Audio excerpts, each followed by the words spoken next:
আসসালামু আলাইকুম এভরিওয়ান, আশা করি সবাই ভালো আছেন। আমিও ভালো আছি আলহামদুলিল্লাহ। আজকে আমি নানু বাড়িতে বেড়াতে যাচ্ছি। আমার মামার বাড়ি হচ্ছে পালাকাল বরকান্তাস বাড়ি। আমার পাখিটাকে নিয়ে যখন গাড়িতে উঠবো তখনই সে ঘুমাবে। গাড়ি থেকে নেমে নানুর বাড়ির দিকে যাচ্ছি।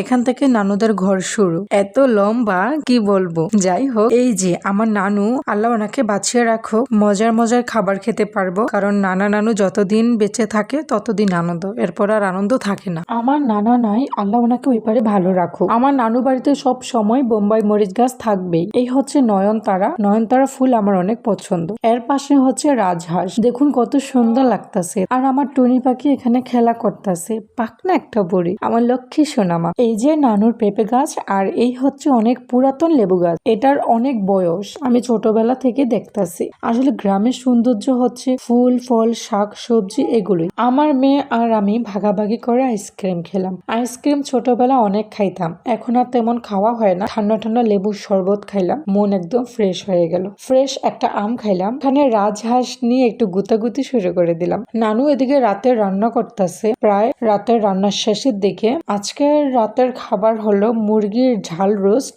সাদা ভাত, আলু দিয়ে গরু গোস্তের ঝোল, ডিম দিয়ে মাসকালাই ডাল। আর যারা ভিডিওটি শেষ পর্যন্ত দেখছেন তাদেরকে অসংখ্য ধন্যবাদ। আল্লাহ হাফেজ, আসসালামু আলাইকুম।